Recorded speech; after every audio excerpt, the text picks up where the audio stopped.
Welcome to the All Out Coach podcast, where we cross borders between industries, countries, sportsmanship, and scientific thinking to reveal timeless values that anticipate and drive our legacy as we create leaders and learners across the worlds of business and healthcare.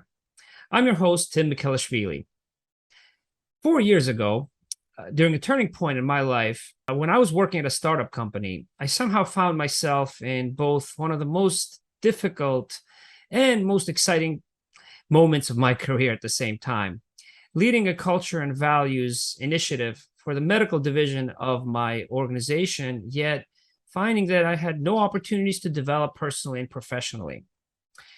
And so, in search of some inspiration, throughout the adrenaline-filled roller coaster focused on the product launch, I signed up for an MIT Leading Organizations and Change course taught by Melissa Norcross, my guest today.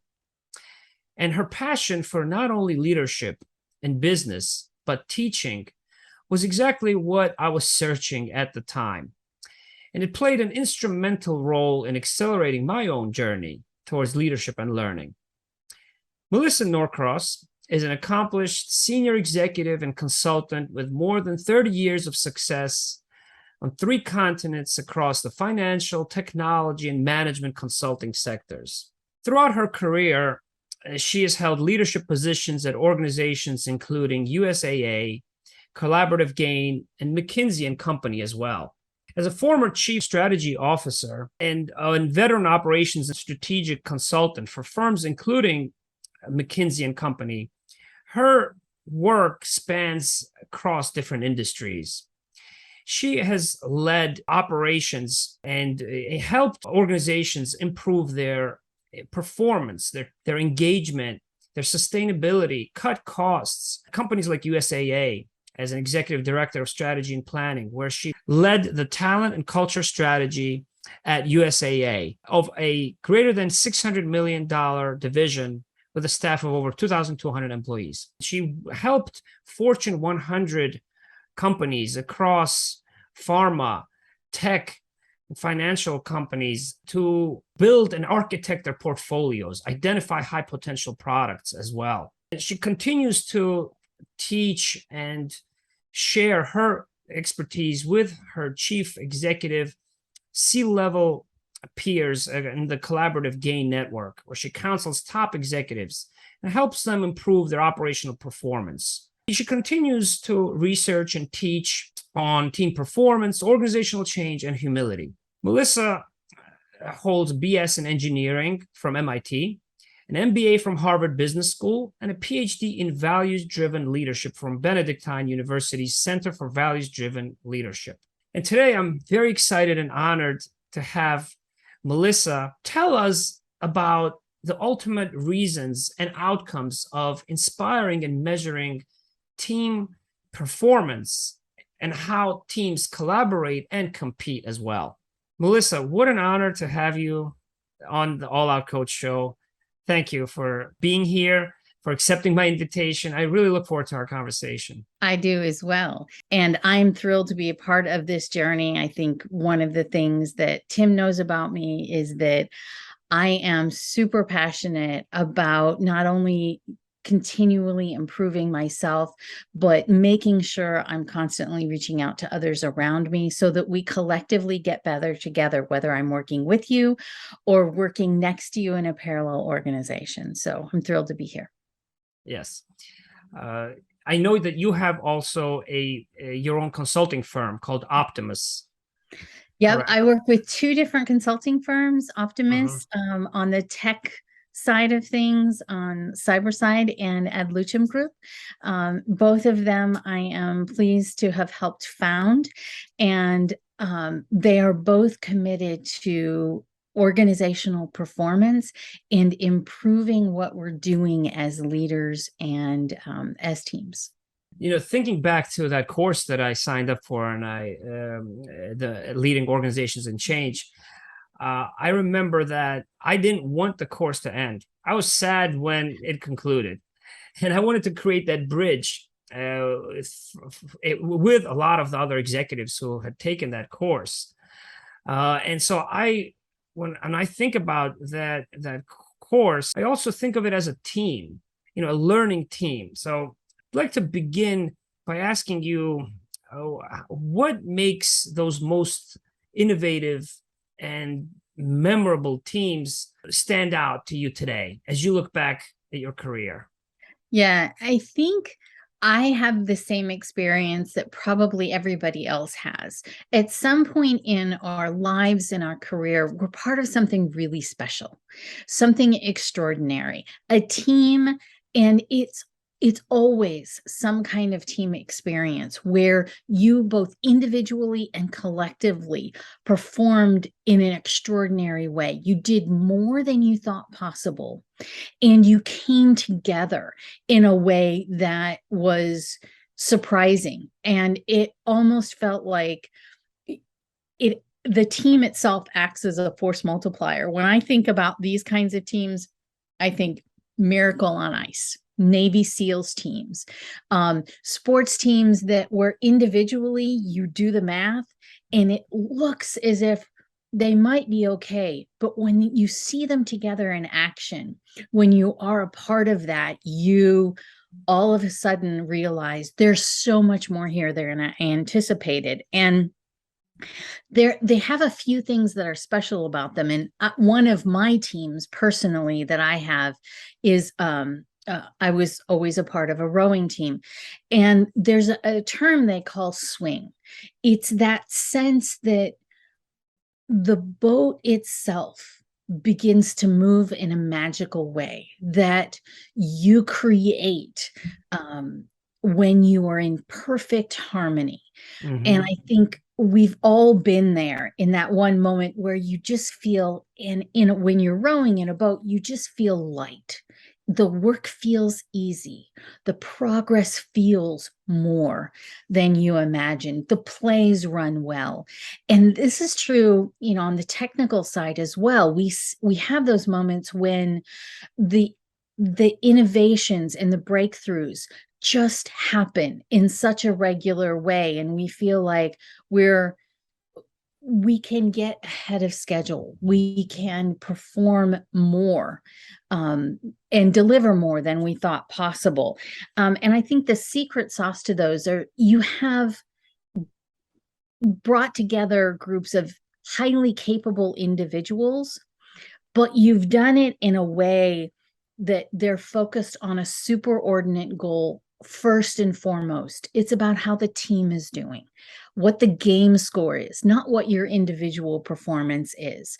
And so everyone prioritizes that superordinate goal. But I think they also express a kind of humility. And that's what we see in there. And it's kind of at three levels. And I don't mean humility in the way that some people think about it, which is making less of yourself. It's about being self-aware, knowing your own capabilities, but also the limits of them. Warren Buffett at Berkshire Hathaway would say, know your circle of competence well. And these people who are humble and express that humility really, truly understand where are they competent. Where might they be individually extraordinary, but where are the limits of that? And they're careful not to play outside of that, and they understand those limits. So they know themselves, their strengths and their weaknesses, but they also possess this fierce resolve. They are all in. The old joke about the chicken and the pig, the chicken is participating in breakfast, but the pig is all in. And these people are all in. They have that fierce resolve to deliver. And lastly, they're willing to really look at their own performance with a kind of honesty. They admit the mistakes that they make, they learn from those, and they're able to see them quickly so that they can incorporate them into their next level of performance.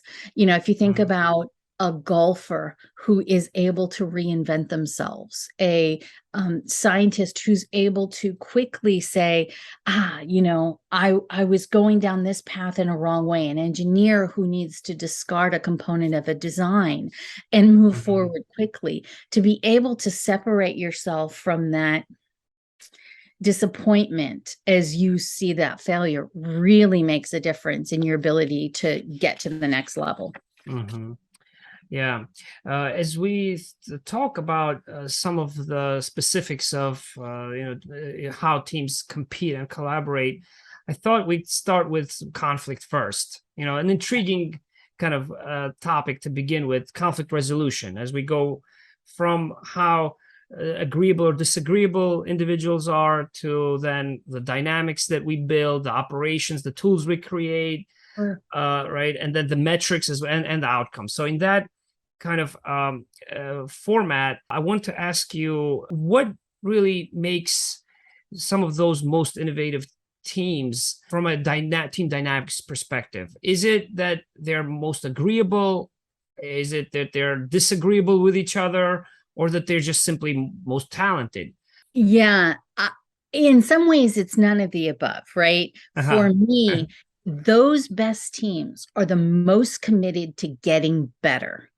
And because that's their superordinate goal, the conflict, or the fact when they rub against one another, is really in service of a greater good, of improving performance, of moving things forward. And they are willing to create this condition of what Amy Edmondson would call psychological safety.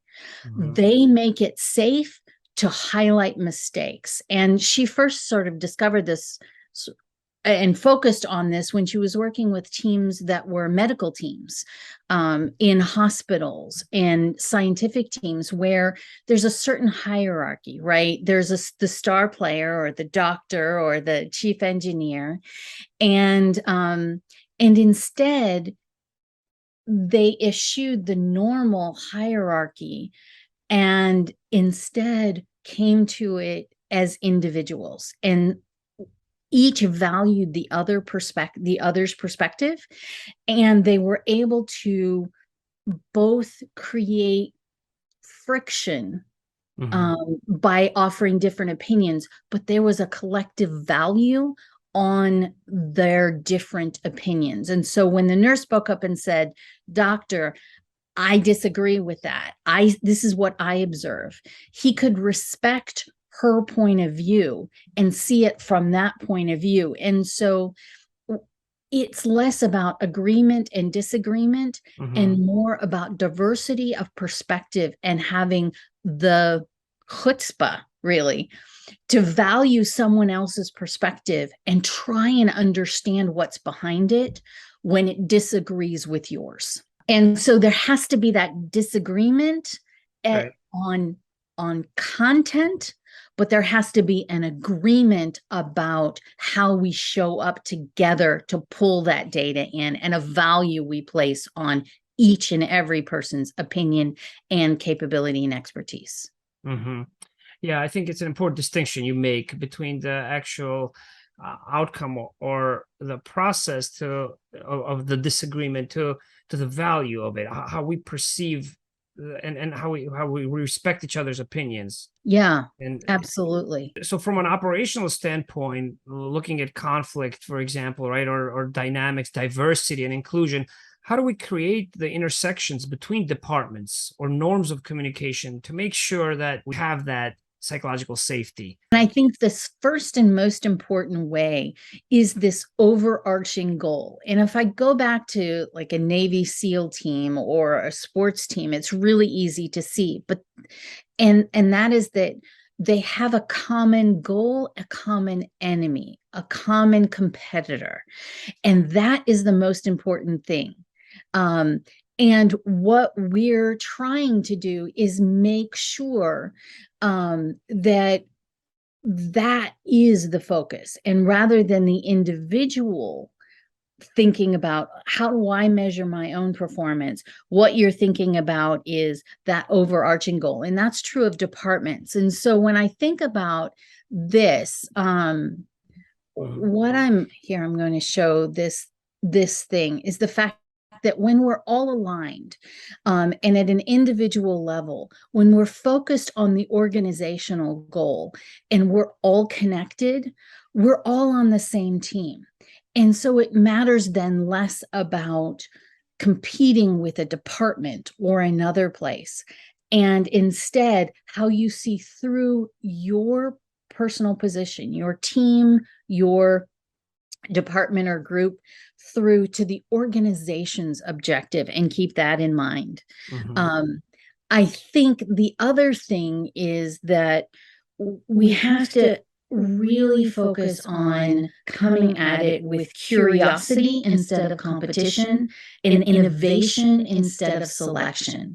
So the best ideas are not the ones that come from the finance department or the engineering department or the testing department or the QA department. They're the solutions and innovations that we create by coming together and bringing all of those points of view and capabilities together to create something even better. And the difference I've seen between stars and organizations that simply do well but not extraordinary is that understanding of how to come together to innovate and keep prioritizing what they're doing together over competing with one another. It's great, I think, points about curiosity, not competition, and I'm sure you've played a strong, an important role in creating that type of environment in the teams that you led and you were part of.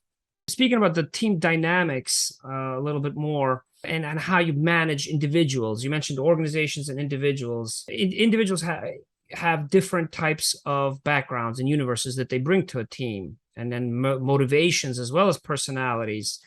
When you have an ambitious, for example, and highly accomplished team player who's a new hire, and in the prime of his or her career, who's asking for that ball, and ownership of a project or mentorship, while providing candid feedback as well, and new solutions, new ideas, despite lack of resources or any mechanisms for professional development. How do you inspire such an employee in continuing to contribute with quality and continue to stay engaged? It's somewhat of a challenge, right? What are some of your suggestions? It is, especially when you have, he's or she is a member of a wider team as well. And I view it very much as if, I go back to sort of Moneyball, and I think about what the capabilities that each of those team players brings.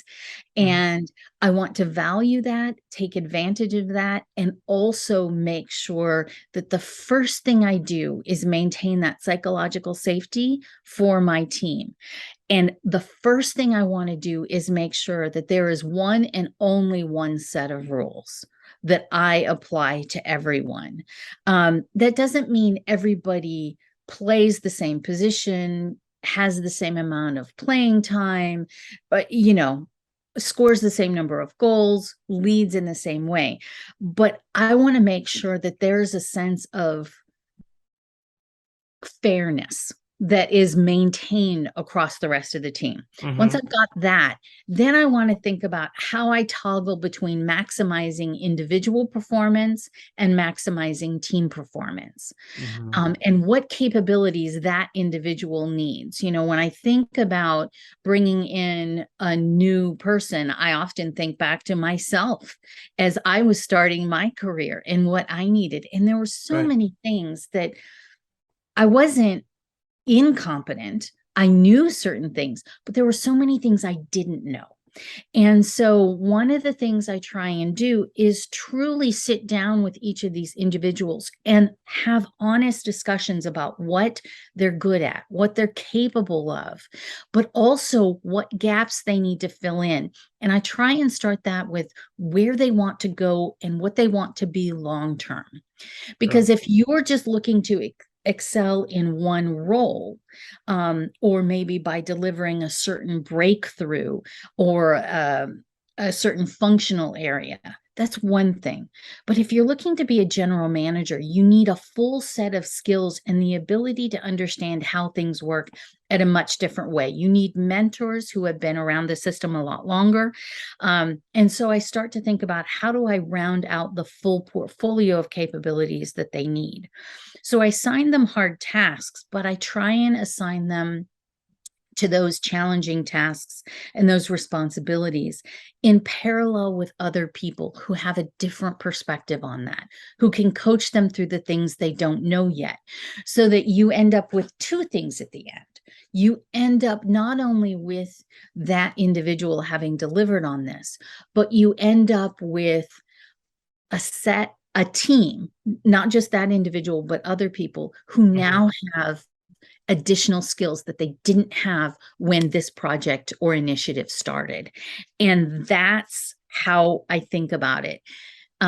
Sometimes it can be easy to fall into this trap that, you're getting stars and you want to sort of cater to the stars and make special rules for them. Yeah. And that can be where your team starts to break down, because you start to rob the star of the ability to have others around them who improve their capabilities.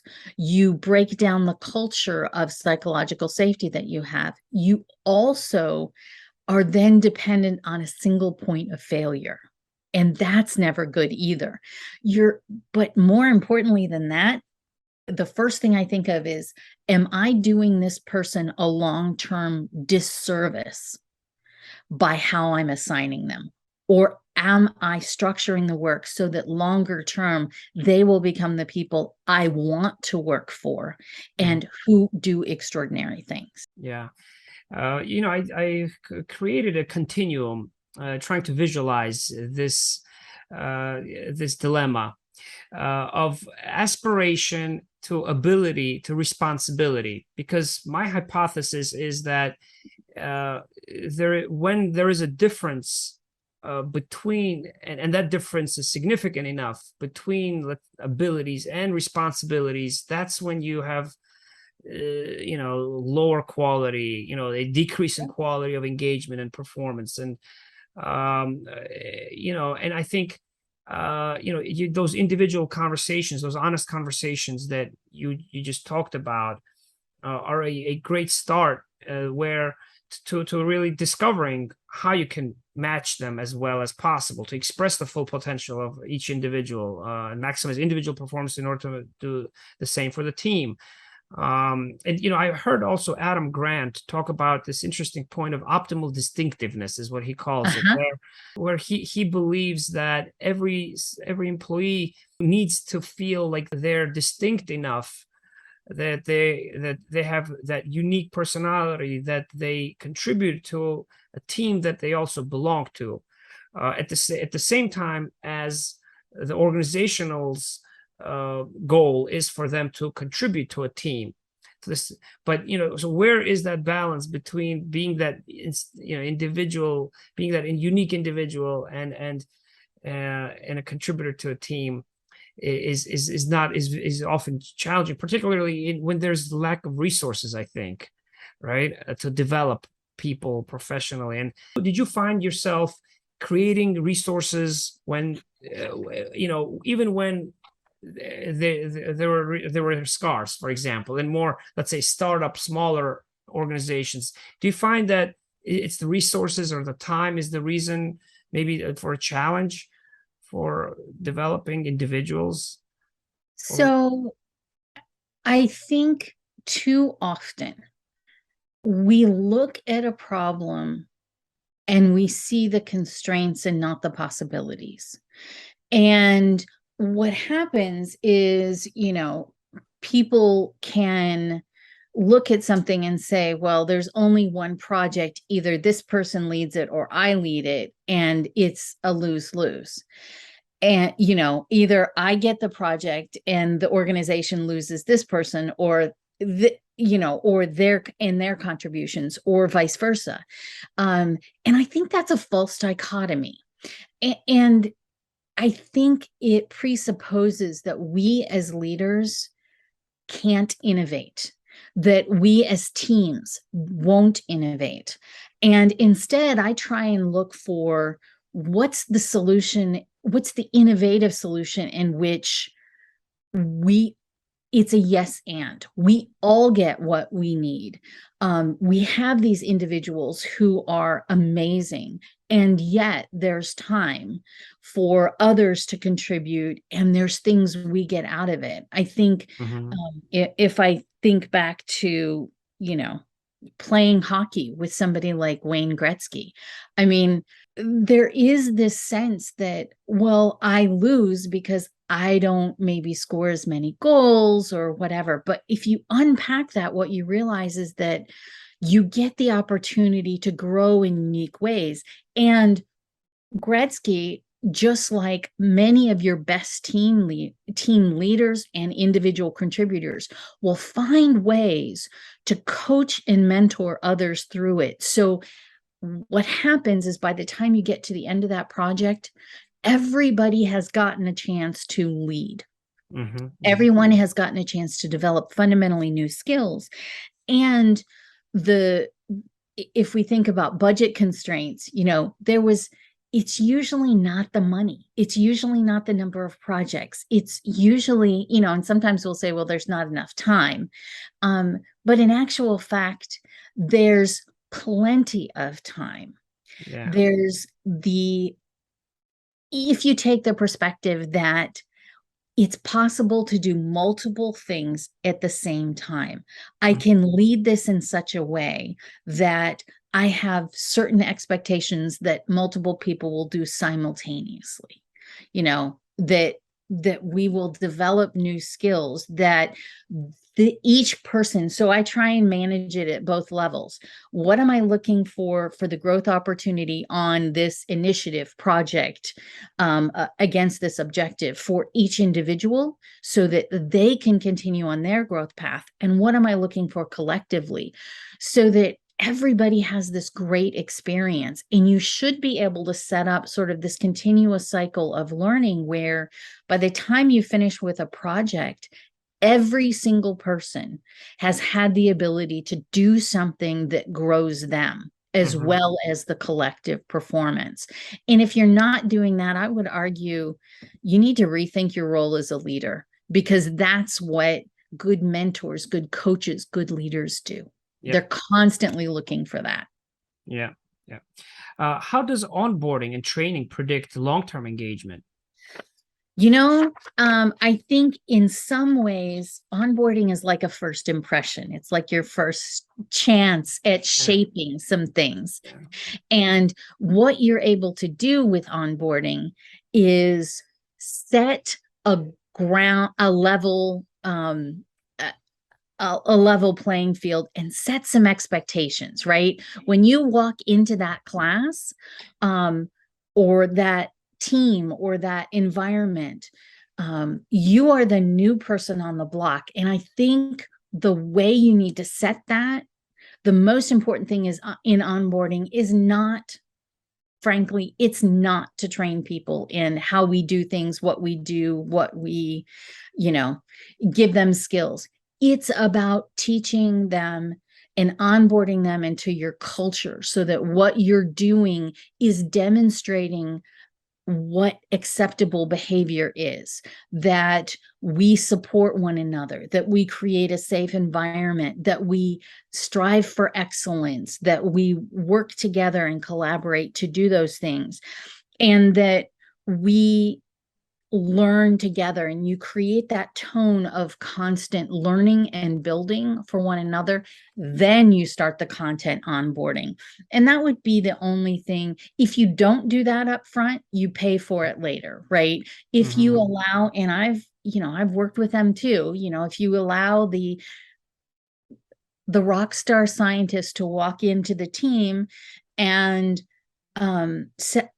believe and act in a way that is not collaborative, that doesn't demonstrate his presence or her presence as a peer, as a fellow player, that he instead is like that first young doctor who walks in the room and says, I'm the doctor, I'll be in charge, and shuts every other person down.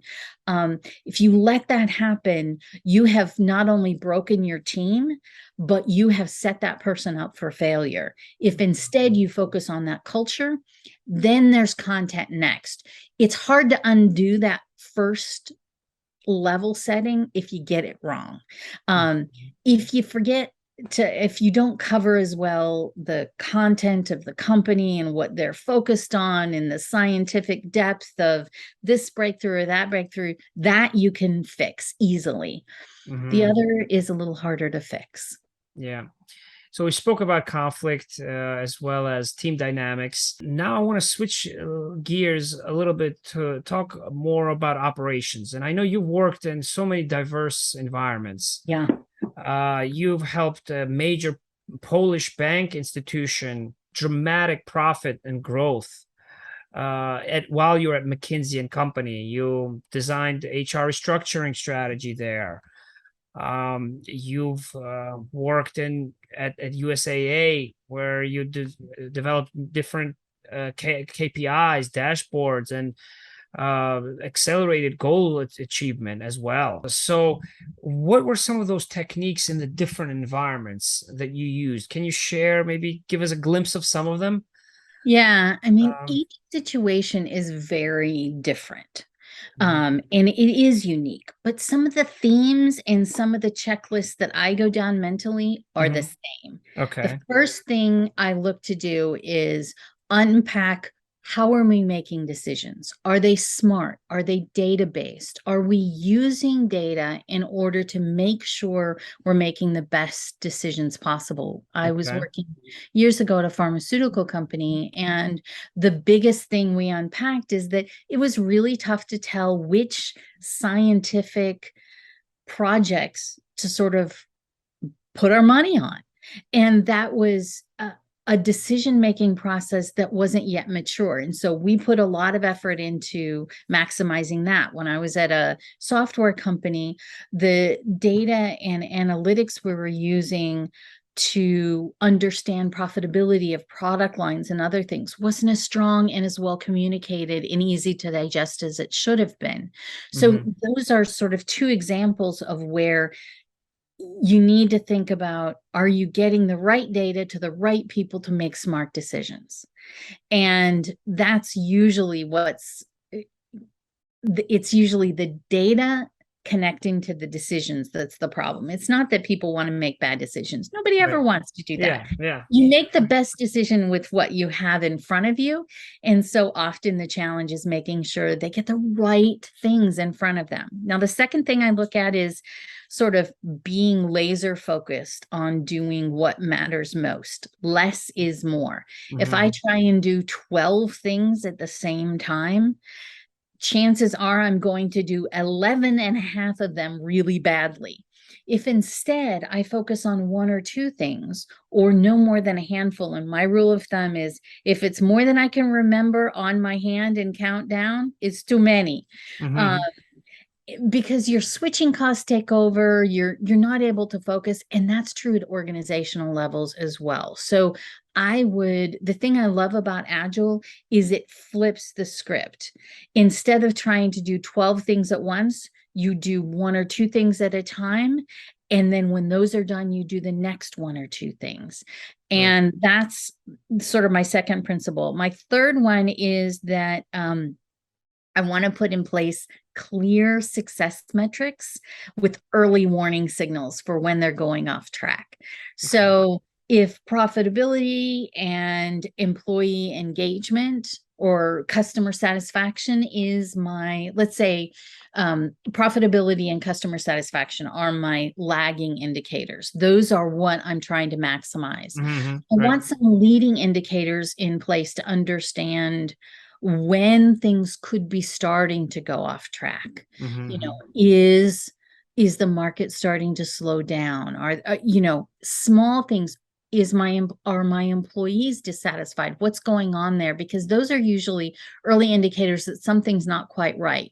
So I try and get the KPIs and the OKRs in place. Again, trying to stick really hard to my rule that it should fit on a hand. I shouldn't have to take my shoes off to count how many things I'm measuring. And then lastly, transparency and radical honesty about what matters most.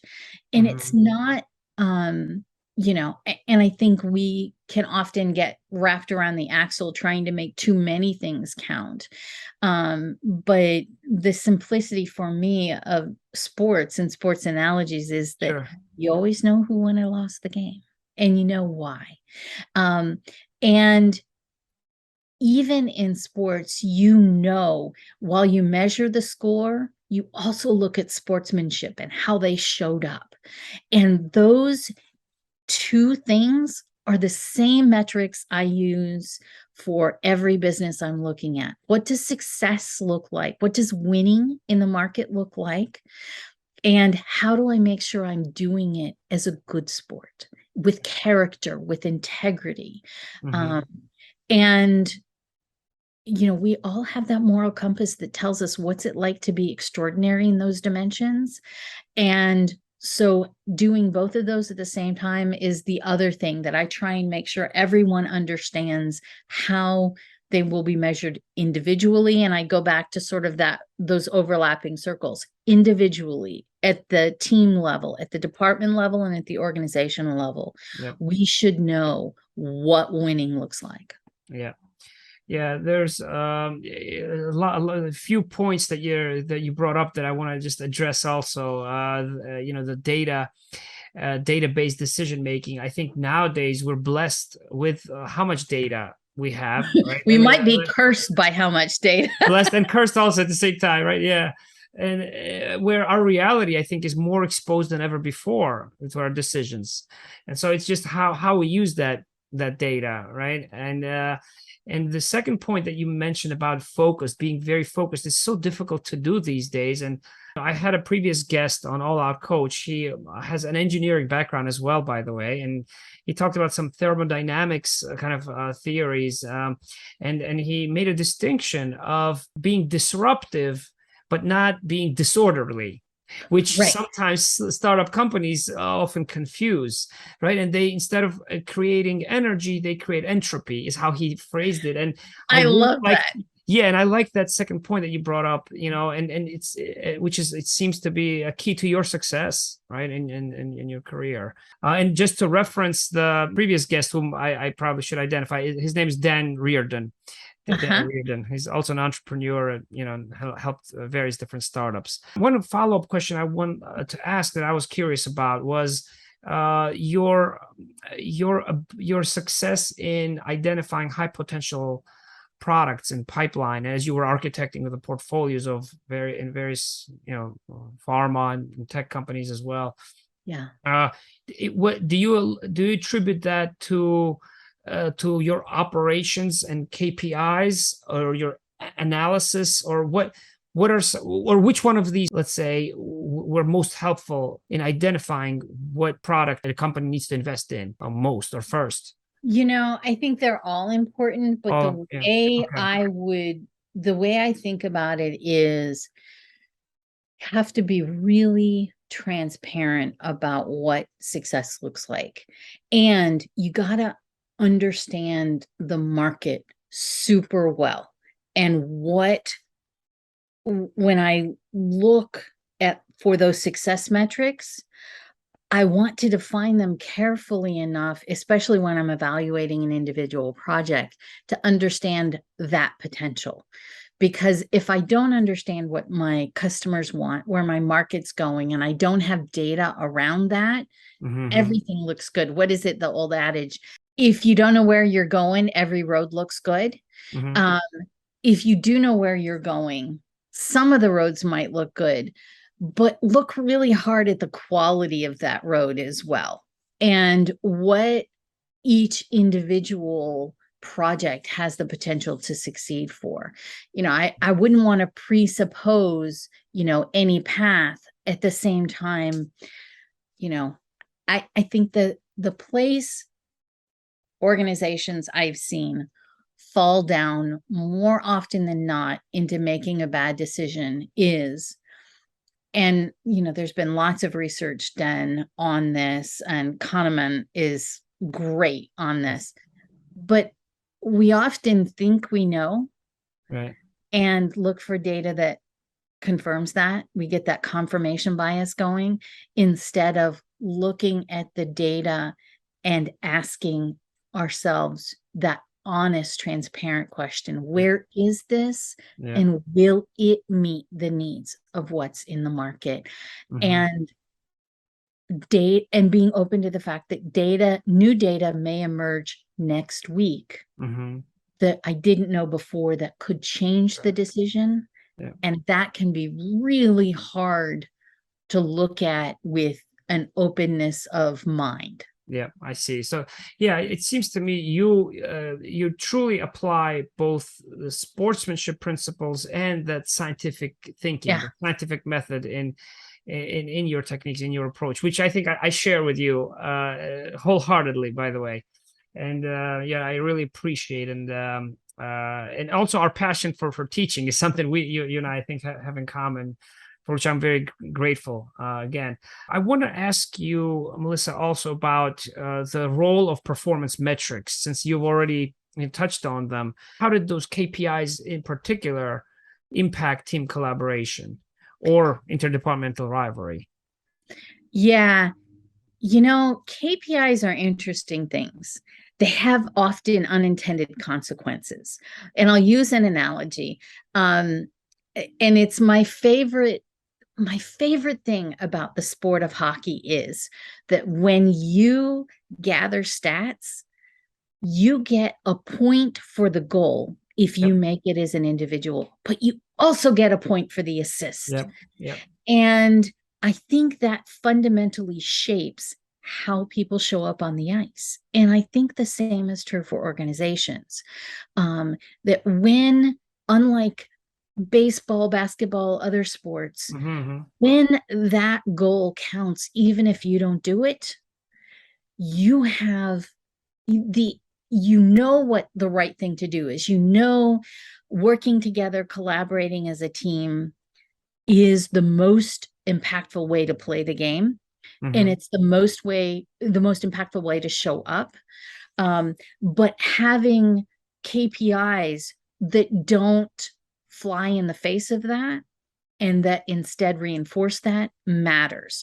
So the thing that I often see in terms of unintended consequences is with KPIs. It's that you think your KPIs are setting you up for the behaviors you want to encourage, but you always want to ask, okay, what's the unintended consequence of this? Because there is no perfect way of keeping score, right?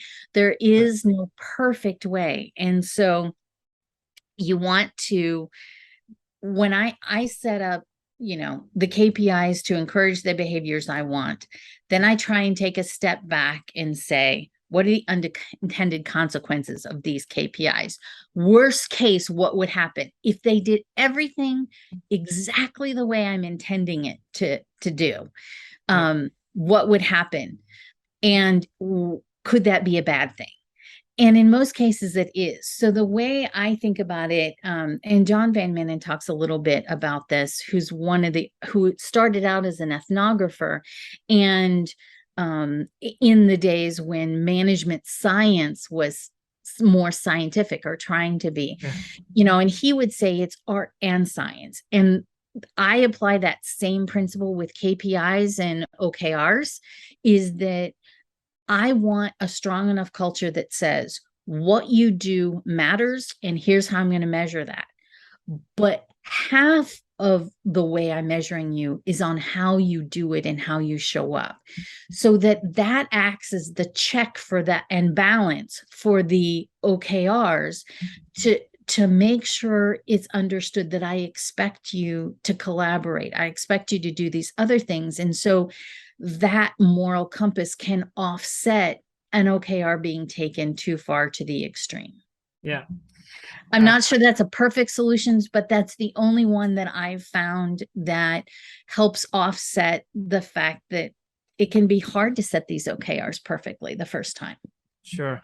It's funny you say that, and you actually utilize the words that really resonate, and that I've also actually shared with my colleagues and my peers in this new medical productivity index that I've been speaking and writing a lot about for my function in the last over the last 4 years, where I value performance and behaviors or engagement as 50% each in this medical That's right. productivity index, which is the only formula it's the only formula in which you are able to reward both sportsmanship and competition as well, where you can eliminate people who don't believe in the meaning of that contest or the KPI, yet they believe in the nature of the role, what they're doing, but they don't feel like they're evaluated appropriately.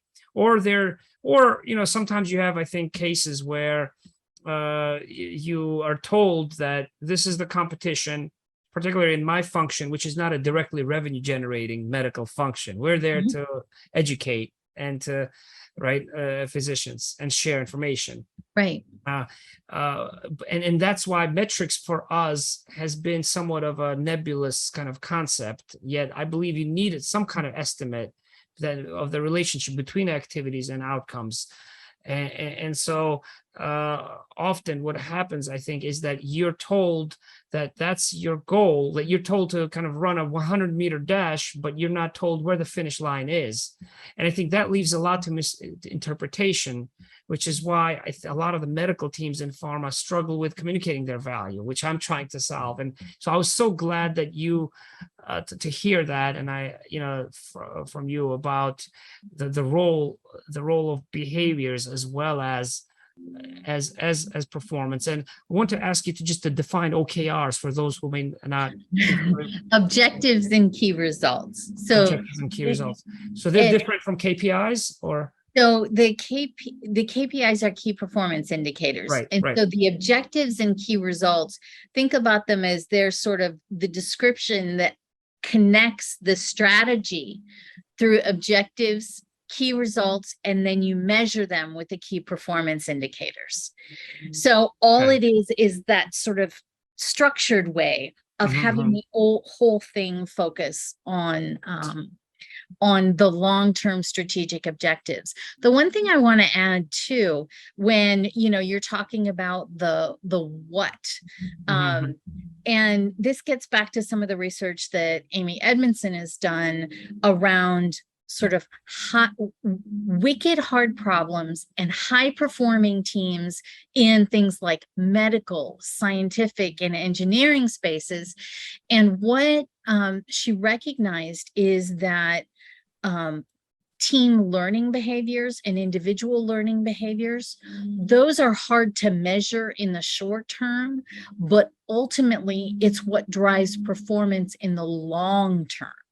And so those, how you behave, in some ways, those are a way of measuring for that long term, and providing perspective around that when you don't have specific measures. Because we know building connections inside and outside your own network, having a humble approach to taking on new information, understanding your own limitations, those are all necessary components of a learning behavior. And I'm going to share one thing here. As I think about it, is that you want to have a culture that is psychologically safe. Sure. So that you can start to innovate. You want to have that humility where you work together as a team. But here are the things that you really need to make sure you have in order to set up your ability to learn and grow as a team. You want to make sure you're encouraging and architecting diverse networks for everyone, shared values, engendering flexibility and adaptability, making sure there's solid judgment and decision-making, and then organizational learning. These are all capabilities that you need in order to deliver extraordinary performance. But as you can see, these are things that are really tough to measure in a quantifiable way. And the only thing you can often measure in an organization is the results that happen because of this in your KPIs. And so how do you help visualize those metrics in those scenarios where they are so abstract Do you feel like they need to be quantified in some form of index, or similar to, let's say, frequent flyer miles, that kind of that are an imperfect way to describe your loyalty to an airline, yet they kind of they inspire you to fly more often, right? And earn that free flight. They do. And you know, it's one of those things that I think it's more art than science in this case, because each person, to try and maximize all of them at the same time and understand in specific ways exactly how, like, how good or bad all of those things are, it can be really tough. And so the way I have tended to lean into it, I mean, would I love for there to be a measure and a formula? Yes. As an engineer, if we could do everything by formula, including every relationship I have, my kids, my husband, my mom, that would be awesome. But I think that's not realistic. And so the way I've thought about it is I try really hard to have quarterly at least discussions with each of my team members about how they're doing on those dimensions. What are we doing? And then with my team, what are we doing around these dimensions? What do we need to lean more into? What's working? What's not? How is that playing out in our results? And I try and make sure we have those conversations and think about that in terms of the growth I want them to be able to seize. And it's a little more qualitative than quantitative. But if you come up with a quantitative measure, I am all in and I will roll it out. Okay, well, I'll have to share this index with you, absolutely, because one of the messages that I've been sharing with our medical affairs leaders in pharma is that if we're able to somehow quantify pain through visual analog scores and validate them and use them in clinical trials, or if we're able to somehow express music through notes, through sheet music, in order to recreate those successes and those masterpieces in a predictable manner, then probably I believe that we in medical need to come up with some way that combines both leading and lagging measures. But your point about, I think your approach, your individual approach there is the focus on the leading measures as you check in with your teams in order to be able to maximize the efforts, I think, right? And the intent is what I take away from your approach, right? Because that's ultimately what's going to drive those results later. Absolutely. Absolutely. And that's really, and I love your example of the sheet music. When we figured out how to get music down at the same time, that sheet music, I've had fabulous performances of the same piece of music, and that there's an element of art to it that it can be difficult to quantify. And so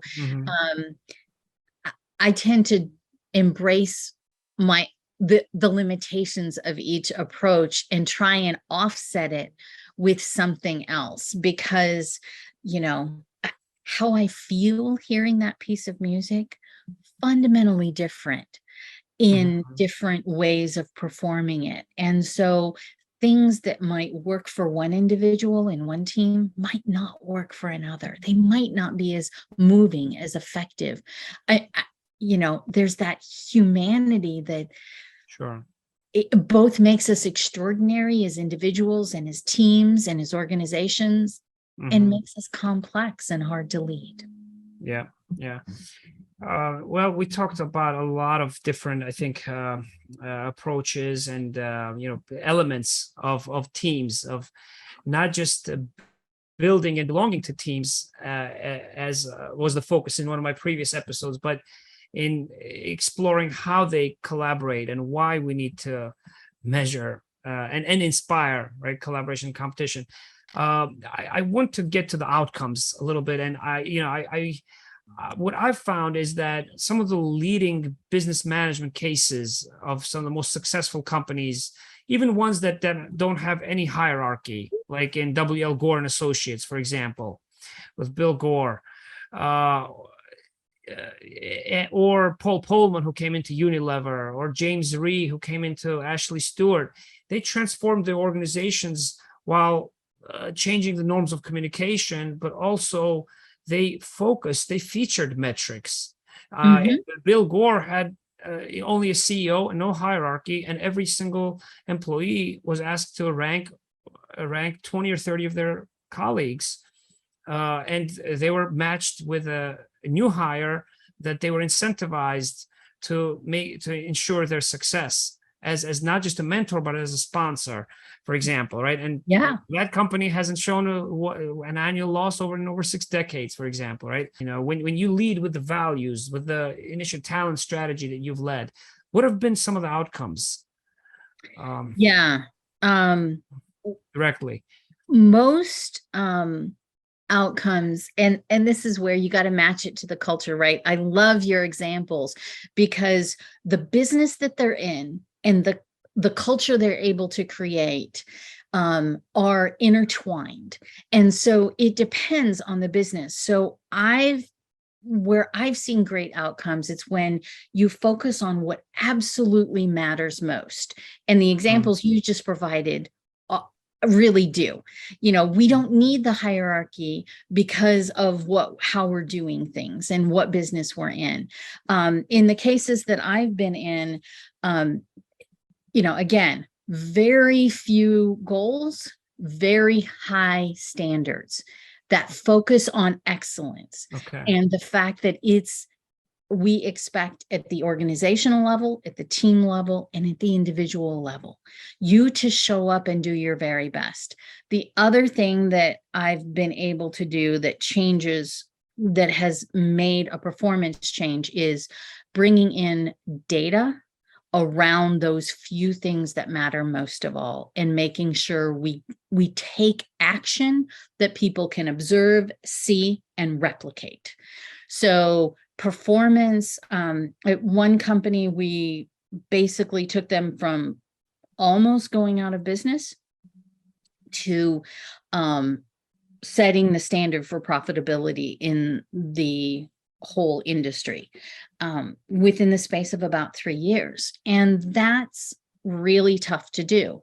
But if you're laser focused on that single problem, it becomes very easy, because you can say, okay, here's the thing that's not working.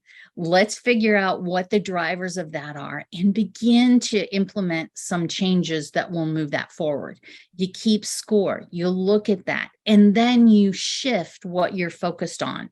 One organization, we were turning around the financial organization, that we didn't have data. We had a lot of challenges.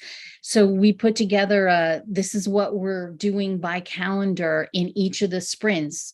Every sprint this year, we worked together on doing that. And what we found is the outcomes really mattered because they were owned by everyone, and everyone could understand them. There was transparency, get behind them. But transparency, consistency, focus, and data. If you get those 4 things, and then you balance it with the sort of what matters, but also how you show up also matters, it's hard to not get better. Yeah. Well, thinking about 2 different extremes of successes and failures, what tends to happen in terms of outcomes to team performance and quality and culture when teams fail or when they're extremely successful? Extreme failure and extreme success are the 2 places where it's really hardest to learn. I got to be honest, because in extreme failure, you're crushed, right? It feels like there's nothing good you can take away. Right. And usually, there's firings, and everybody has this natural human tendency to want to distance themselves from that. The same is true for successes. Success, or as, a rising tide, hides all kinds of sins. As Charlie Munger would say, when I the like tide that. goes out, you find out who's swimming naked. But while the tide's in, you don't know that. And so it can mask some things. The learning zone for me that I have found for most teams is really in between those two things. Mhm. And it's only with great discipline that at extreme success or failure that you can take those best lessons away Mhm. and understand what works, what doesn't, what was an anomaly, and what wasn't. Yeah, we had a next generation product at that startup company, as I think I've told you this before. At a time when I took your course, I registered for your course, and Uh-huh. we were failing despite having the best next generation product. But as a company, we were failing. Yet I had identified that gap for learning, and that's probably why, based on your explanation and also my own feelings and emotions, why I found your course just so transformational for me. I mean, you had a very variety of formats with which people learned, and you put us in different teams, also diverse teams with a lot of hands-on exercises, simulation exercise to conclude the final capstone project. And also, you shared with us a lot of references, a lot of a wealth of reference, a library of references, which I have to this day, by the way, Melissa. So I think that's a great note to bring our conversation to the end and to hopefully spark more questions from those who listen, to contact you as well, connect with you, Melissa. I would like to ask you, what is one final lesson that you'd like to share with those who are going to listen to All Out Coach, where my motto is stretch yourself, lift others? For me, the thing that I would say it's two things. As a recovering engineer, I will say that, everything is both art and science. We cannot forget that organizations are systems, but they're systems of people. So we need both the science and the quantifiable things, but we also need the complexity and the ability to navigate that because they're systems of people. And if we're going to make that be a strength, we need to figure out how to handle both simultaneously and hold that dichotomy in as leaders.